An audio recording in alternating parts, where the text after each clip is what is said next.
ஆன்மீக சொந்தங்கள் அனைவருக்கும் வணக்கங்க. இன்றைக்கி நம்மளுடைய சேனலில் என்ன மாதிரியான முக்கியமான விஷயங்கள் எல்லாம் பார்க்க போகிறோம் அப்படின்னு பார்த்தீங்கன்னா, ராசி சக்கரத்தில் 9வது ராசியாக இருக்கக்கூடிய தனுசு ராசி அன்பர்கள் அனைவருக்குமே இந்த ஜூன் மாதம் 25ஆம் தேதி அன்று அமாவாசையானது நடக்க இருக்குது. இந்த அமாவாசைக்கு பிறகு சில பல நல்ல விஷயங்கள்லாம் உங்கள் வாழ்க்கையில் நடக்க போகுது அப்படின்னு சொல்கிறாங்க. அந்த விஷயங்கள் உண்மையாலுமே உங்களுக்கு நன்மை தரக்கூடிய விஷயங்களா, தீமை தரக்கூடிய விஷயங்களா? நன்மை தரக்கூடிய விஷயம் அப்படின்னா என்ன, தீமை தரக்கூடிய விஷயங்கள் அப்படின்னா என்ன அப்படிங்கிறத பற்றி தான் நான் இன்றைக்கி இந்த வீடியோ பதிவின் மூலிமா முழுசாக உங்ககிட்ட சொல்ல போகிறேங்க. இந்த பதிவில் சொல்லக்கூடிய எல்லா வித தகவலுமே உங்களுக்கு பயன் தரக்கூடிய தகவலாக தான் இருக்கக்கூடுங்க. ஸோ வீடியோவை ஸ்கிப் பண்ணாமல் தொடர்ச்சியாக பாருங்கள். அது மட்டும் இல்லாமல் உங்களுக்கு சிவபெருமானை ரொம்ப ரொம்ப பிடிக்கும் அப்படின்னா அந்த வீடியோக்கு ஒரு லைக் பண்ணிவிட்டு நம்மளுடைய கமெண்ட் பாக்ஸில் ஓம் நமச்சிவாயா போற்றி அப்படின்ற இந்த சக்தி வாய்ந்த மூல மந்திரத்தை மறக்காமல் பதிவிடுங்க. நீங்கள் இந்த தருணத்தில் அவரை நினைத்து இப்படி ஒரு விஷயம் பண்ணும்போது கண்டிப்பாக நீங்கள் என்ன விஷயம்லாம் நடக்கணும்னு சொல்லி மனதார நினைக்கிறீங்களோ அந்த விஷயங்கள் அனைத்தையுமே அவர் நிச்சயமாக நடத்தி கொடுப்பார். ஸோ நம்பிக்கையோடு இந்த ஒரு விஷயத்தை பண்ணி பாருங்கள். அது மட்டும் இல்லாமல் இது போன்ற ஆன்மீகம் சம்மந்தப்பட்ட வீடியோஸ் எல்லாம் நீங்கள் முழுசாக பார்க்கணும் அப்படின்னு ஆசைப்பட்டேன் நம்ம சேனலை மறக்காமல் சப்ஸ்கிரைப் பண்ணிவிட்டு கீழே இருக்கும் பெல் ஐக்கானையும் மறக்காமல் கிளிக் பண்ணுங்கள். அப்போ தான் நம்ம சேனலில் போடுற ஒவ்வொரு வீடியோவும் நோட்டிஃபிகேஷனாக உங்ககிட்ட வந்து சேரும். ஸோ இப்போ வாங்க நம்ம வீடியோக்குள்ளே போய் முழுசாக பார்த்து தெரிஞ்சுக்கலாம். தனுசு ராசியின் சின்னம் வில். தனுசு ராசியை சேர்ந்தவங்க எந்த ஒரு விஷயத்திலுமே ஆர்வத்தோடு செயல்படுவாங்க. இயல்பாகவே தாராள மனப்பண்பு கொண்டவர்களாக இவங்க இருப்பாங்க. அது மட்டும் இல்லாமல் பிறருக்கு உதவுவதிலும் தொண்டு செய்வதிலும் ஆர்வம் அதிகமாக கொண்டிருப்பாங்க. இரட்டை இயல்பு கொண்டவர்களாக இவங்க இருப்பதால் எந்த ஒரு முக்கிய விஷயத்திலுமே முடிவெடுப்பதில் சற்று குழப்பம் அடைவாங்க.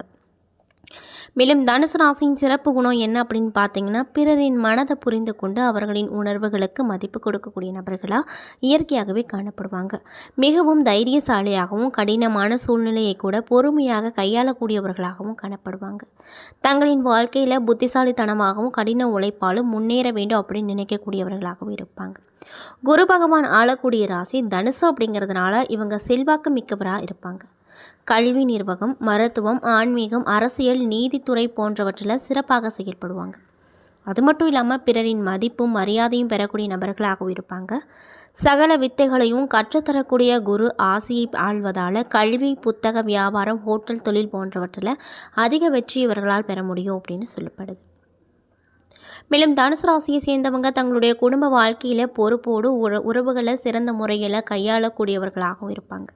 குடும்பத்திலையும் சரி வெளியிலும் சரி தங்களுடைய செல்வாக்கை பராமரிக்கக்கூடியவர்களாக இருப்பாங்க.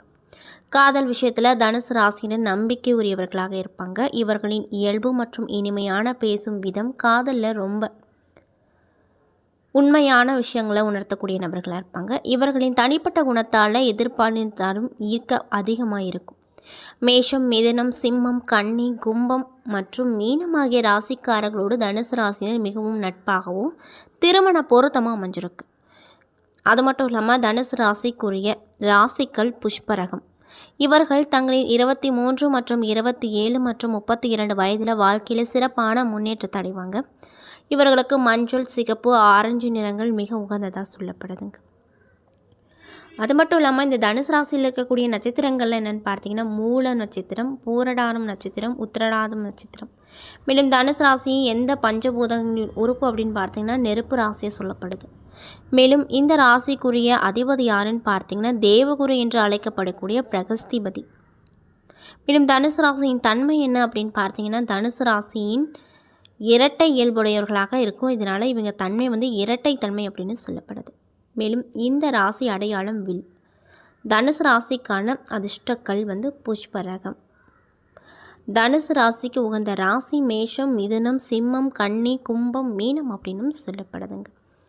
இப்படிப்பட்ட அன்பு நேயர்களுக்கு இந்த அமாவாசைக்கு பிறகு என்னென்ன விதமான சிறப்பான விஷயங்கள்லாம் நடக்க போகுது அப்படிங்கிறத பற்றி தான் நான் இன்றைக்கி இந்த வீடியோ பதிவின் மூலிமா உங்கள்கிட்ட முழுசாக சொல்ல போகிறேன். ஸோ வீடியோவை முழுசாக ஸ்கிப் பண்ணாமல் பாருங்கள், அப்போ தான் புரியும். மேலும் தனுசு ராசிக்காரங்க யாராவது இந்த பதிவு பார்த்துட்ருக்கீங்க அப்படின்னா நான் சொன்ன விஷயம்லாம் உங்களுக்கு மேட்சாக இருந்துச்சுன்னா நம்மளுடைய கமெண்ட் பாக்ஸில் எஸ் அப்படின்னு சொல்லி மறக்காமல் பதிவிடுங்க. யோசனை சொல்வதில் வல்லவர்களாக இருக்கக்கூடியவங்க தான் தனுசு ராசிக்காரங்க. அந்த அன்பர்களுக்கு இந்த கிரக நிலையை ஆராய்ந்து பார்க்கும்போது இந்த அமாவாசைக்கு பிறகு எப்படி இருக்குன்னு பார்த்தீங்கன்னா, மாத தொடக்கத்தில் உங்களுடைய ராசிநாதன் குரு சப்தம ஸ்தானத்தில் சஞ்சரிக்கிறார். அவரது பார்வை உங்கள் ராசியில் பதிவது யோகம் தான் அப்படின்னு சொல்கிறாங்க. இதனால் என்ன மாதிரியான மாற்றம் அப்படிங்கிறது உங்களுக்கு கிடைக்க போகுது அப்படின்னு பார்த்தீங்கன்னா, எடுத்த முயற்சிகள் கைகூடி வரும். எதிர்பார்த்த அளவிற்கு பொருளாதார நிலை உயரக்கூடும். அதே நேரத்தில் பூர்வ புண்ணிய ஸ்தானாதிபதி அப்படின்னு சொல்லக்கூடிய செவ்வாயை சனி இந்த காலகட்டத்தில் பார்வையிடுவதால் புதிய பிரச்சனைகள் தலை தூக்கலாம். குறிப்பாக பிள்ளைகள் வழியில் வழக்குகள் மற்றும் சோதனைகள் வரக்கூடும். எதையும் ஆராய்ந்து முடிவெடுப்பது நல்லது. இடர்பாடுகள் அகலும். நல்ல பலன்கள் இல்லம் தேடி வர வியாழக்கிழமை தோறும் விரதம் இருந்து குரு கவசம் படிங்க. மேலும் குரு பகவானை வழிபாடு செஞ்சுங்க அப்படின்னா கண்டிப்பாக நல்லது நடக்கும். மேலும் ஆணி மாதம் 8ஆம் தேதி கடகராசிக்கு புதன் சென்றிருக்காரு. உங்கள் ராசிக்கு 7 மற்றும் 10 ஆகிய இடங்களுக்கு அதிபதியான ஒரு பகவான் தான் புதன் பகவான். அது மட்டும் இல்லாமல் கேதாந்திர பத்திய தோஷம் பெற்ற கிரகமான புதன் அஷ்டமத்தில் சஞ்சரிப்பது கண்டிப்பாக உங்களுக்கு யோகத்தை கொடுக்கும் அப்படின்னு சொல்கிறாங்க. அதாவது கெட்டவன் கெட்டிடில் கிட்டிடும் ராஜயோகம் அப்படின்ற பழமொழிக்கேற்ப எதிர்பாராத விதத்தில் நல்ல பலன்கள் அப்படிங்கிறது உங்களுக்கு இந்த காலகட்டம் பெற்றுக் கொடுக்கும். அதில் எந்த ஒரு மாற்று கருத்தும் இல்லை அப்படின்னு சொல்கிறாங்க. மேலும் இடையூறு சக்திகள் அகலும். கடை திறப்பு விழா, கட்டிட திறப்பு விழா போன்றவற்றில் கவனம் செலுத்துவீங்க. படித்து முடித்து வேலையில்லாமல் இருக்கும் பிள்ளைகளுக்கு வேலைக்காக செய்த முயற்சி கைகூடி வரும். மறைந்த புதனால் நிறைந்த தன லாபம் கிடைக்கும். தொழிலில் பழைய கூட்டாளிகளை விலக்கிவிட்டு புதிய கூட்டாளிகளை சேர்த்துக்கொள்ள முன்ன வருவீங்க. மேலும் பெற்றோரின் உடல் நலத்தில் கவனம் ரொம்ப தேவைங்க. அது மட்டும் இல்லாமல் ஆணி மாதம் 15ஆம் தேதி ரிஷப ராசிக்கு சுக்கிரன் வரார். உங்கள் ராசிக்கு 6 மற்றும் 11 ஆகிய இடங்களுக்கு அதிபதியானவர் தான் இந்த சுக்கிரன்.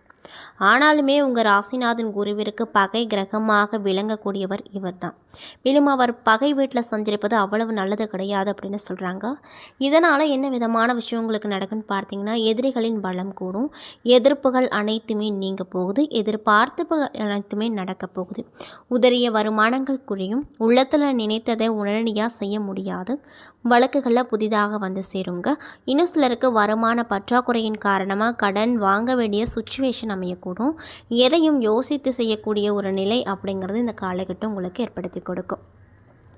மேலும் மாதம் முழுவதும் கும்பராசியில் சஞ்சரிக்கும் சனியை சிம்ம ராசியில் சஞ்சரிக்கும் செவ்வாய் பார்க்கிறார். அது மட்டும் இல்லாமல் உங்களுடைய ராசிக்கு யோகம் செய்யும் கிரகமான சனியை செவ்வாய் பார்ப்பது அவ்வளவு நல்லது கிடையாது. விரயங்கள் அப்படிங்கிறது உங்களுக்கு இதனால் அதிகரிக்கும். வீடு மாற்றங்களும் இடமாற்றங்களும் வந்து சேரும்.